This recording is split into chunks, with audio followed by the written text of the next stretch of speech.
जय Hind students. I hope कि आप सभी लोग स्वस्थ होंगे। आप सभी की प्रिपरेशन अच्छी चल रही होगी। एंशियंट हिस्ट्री में हम 5वां चैप्टर पढ़ रहे हैं। 5वां चैप्टर का ये लास्ट पार्ट है। इससे पहले हमने पढ़ा है जैन धर्म के बारे में, उसके बाद बौद्ध धर्म के बारे में, उसके बाद हमने मगध साम्राज्य के बारे में पढ़ा है। मगध साम्राज्य के टाइम पर ही ईरानी और मकदुनिया ये दो विदेशी आक्रमण होते हैं। आज हम उनके बारे में जानने वाले हैं। एग्जाम में क्या इंपॉर्टेंट है उसको ध्यान में रख करके ही आपको सारी चीजें बताई जा रही हैं। जब हम मगध साम्राज्य के बारे में पढ़ रहे थे, उसके विस्तार के बारे में पढ़ रहे थे, तो आपने देखा होगा कि जितने भी शासक आए थे, जितने भी राजा हुए, ये लोग अपने राज्य का जो विस्तार रहा है वो उत्तर भारत की ओर, मध्य भारत की ओर इधर ही कर रहे थे और पूर्व भारत की ओर। लेकिन पश्चिम भारत की ओर ये लोग ध्यान नहीं दे रहे थे। जैसे कि ये भारत का नक्शा हम एग्जाम्पल में देखते हैं। इस एरिया में बिहार है और बिहार उत्तर प्रदेश की सीमा में ही मगध साम्राज्य था। उत्तर प्रदेश में अवध का साम्राज्य था। तो इस टाइम पर ये जो बिहार में मगध साम्राज्य था, ये ज्यादातर से इधर इधर और यहाँ तक सीमित था। यहीं पर से ये इसका अपना साम्राज्य का विस्तार चल रहा था। लेकिन इसका ध्यान इधर नहीं गया था। ये पश्चिमी वाला हिस्सा है। अब जिस टाइम पर यहाँ पर मगध साम्राज्य का ध्यान नहीं पड़ा, तो यहाँ पर कई अलग छोटे छोटे राज्य थे। ये विभक्त थे, मतलब अलग अलग थे। इनको अपने आप से लेना देना था, दूसरे राज्य से कोई लेना देना नहीं था। और जब मगध साम्राज्य था, उस टाइम पर भी हमारे भारत में बहुत सारा धन दौलत था। और इसी वजह से यहाँ के जो टुकड़े टुकड़े में राज्य हैं, जो विदेशी राज्य थे, वो देखे और देखे कि यहाँ पर धन दौलत तो बहुत है और यहाँ के जो राज्य हैं वो भी काफी छोटे छोटे हैं, खासकर इस वाले हिस्से में। तो यहाँ पर दो विदेशी राज्य हैं, उनका ध्यान पड़ता है। एक है ईरानी और दूसरा है मकदुनिया। ये दो विदेशी आक्रमण होते हैं भारत के इस पश्चिमी हिस्से में। मकदुनिया के शासक के बारे में बात करते हैं, क्योंकि एग्जाम में सबसे ज्यादा इसी के बारे में पूछा जाता है। मकदुनिया का जो शासक रहा है सिकंदर। अब सिकंदर के बारे में किसने नहीं सुना है? तो सिकंदर ही है जिसका ध्यान भारत के इस पश्चिमी हिस्से में पड़ता है। और वो पूरे एशिया में तो आक्रमण करता ही है, वहां पर चाहता है कि उसी का पूरा राजपाट हो, और ऐसा वो करता भी है। अब वो भारत के इस पश्चिमी हिस्से पर ध्यान देता है और यहाँ पर आक्रमण करने की कोशिश करता है और आक्रमण करता भी है।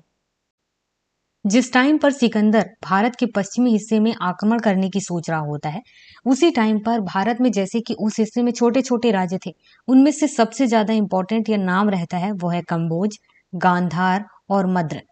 ये छोटे छोटे राज्य थे लेकिन शक्तिशाली राज्य थे। लेकिन अलग अलग होने की वजह से ये लोग उतने मजबूत नहीं थे जैसे कि मगध साम्राज्य था।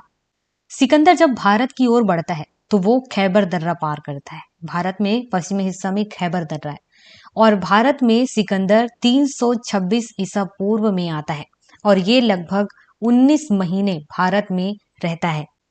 अब भारत में आक्रमण के दौरान ये तक्षशिला के शासक के साथ भी लड़ाई करता है, युद्ध चलता है। उस टाइम पर तक्षशिला के जो राजा होते हैं आम्भी होते हैं। लड़ाई करते करते थक जाता है ये राजा और इसी वजह से फिर आम्भी सिकंदर को अपने आप को समर्पण कर देता है। आगे चल करके इसी 19 महीने के अंदर सिकंदर की लड़ाई पोरस के साथ होती है और पोरस के साथ ये लड़ाई झेलम नदी में होती है। उस टाइम पर पोरस शासक सबसे भारत में शक्तिशाली रहा है और सिकंदर इसके साथ लड़ता है और भी जीत भी जाता है। लेकिन उसके बाद भी उसकी लड़ाई को देख करके सिकंदर पोरस की लड़ाई को देख करके इतना खुश हो जाता है कि जितने भी एरिया को उसने जीता होता है, पोरस का जितना एरिया जीता होता है, वो सब कुछ पोरस को वापस कर देता है और उसके अलावा उसके साथ दोस्ती कर लेता है। अब इसके बाद सिकंदर क्या करता है, सोचता है कि अब मुझे मगध साम्राज्य की ओर अटैक करना है। लेकिन अब वो ऐसा नहीं कर पाता है। वो इस वजह से कि इसके साथ जो सेना रहती है वो जानती है कि इस टाइम पर नंद वंश मगध साम्राज्य में है और नंद वंश के शासक उस टाइम पर काफी शक्तिशाली थे। और उसके साथ ही जो सेना थी वो एक लंबे समय से युद्ध कर रही होती है। बहुत लोग बीमार होते हैं, मर जाते हैं, कुछ ही लोग बचे होते हैं, थक जाते हैं। वो कहते हैं कि अब हमें वापस जाना है, अपने परिवार से मिलना है। और इसी की वजह से सिकंदर की जो सेना थी वो सिकंदर की सहायता नहीं करते हैं। वो कहते हैं कि अब हम इस युद्ध में नहीं लड़ेंगे और इसी वजह से सिकंदर को भी वो पूरी लड़ाई छोड़नी पड़ती है और जो मगध साम्राज्य के बारे में वो सोच रहा था वो सोच भी वहीं छोड़नी पड़ती है।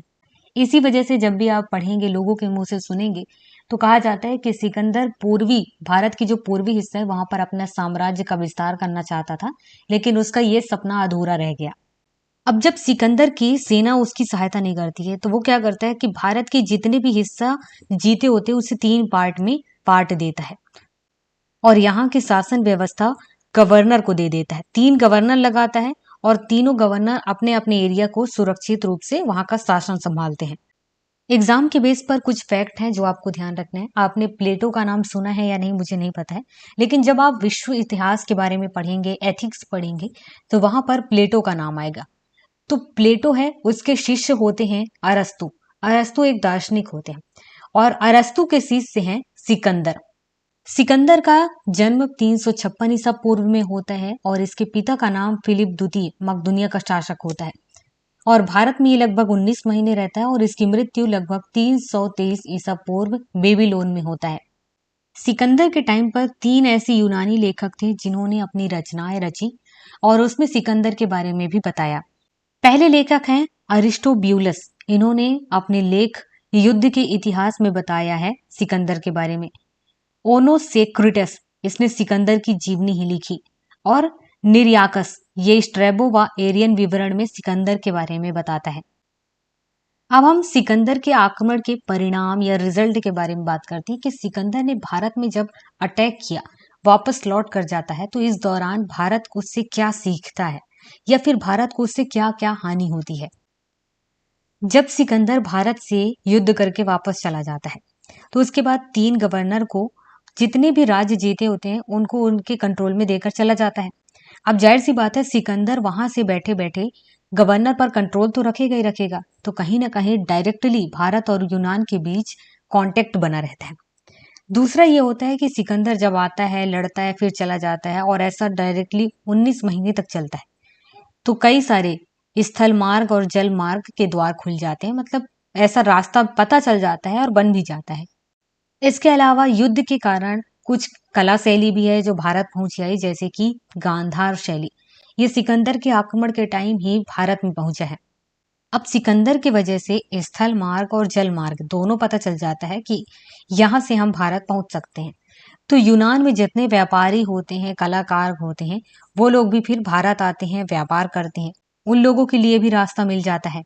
और सिकंदर जब आक्रमण करता है और यूनान के 3 लेखक जिन्होंने अपनी अपनी रचनाएं लिखी हैं, तो केवल सिकंदर के बारे में नहीं लिखा है। सिकंदर जब भारत पहुंचता है तो वहां की स्थिति क्या है, भारत की स्थिति क्या है, सामाजिक स्थिति क्या है, आर्थिक की स्थिति क्या है, राजनीति की स्थिति क्या है, वो लोग वहां पर ये भी लिखते हैं। तो उनके लेख से हमें ये पता चलता है कि यहाँ पर सती प्रथा, गरीब माँ बाप किस तरीके से अपनी बेटियों को बेच देते थे। तो ये सारी चीजें अपने लेख में वो लिखे हुए हैं और हमें भारत में उस टाइम पर जो रीति रिवाज था वो भी पता चल जाता है। तो यहाँ पर हमारा ये चैप्टर फाइनली कंप्लीट होता है। कोई भी क्वेश्चन हो तो आप हमसे डायरेक्टली मैसेज करके पूछ सकते हैं।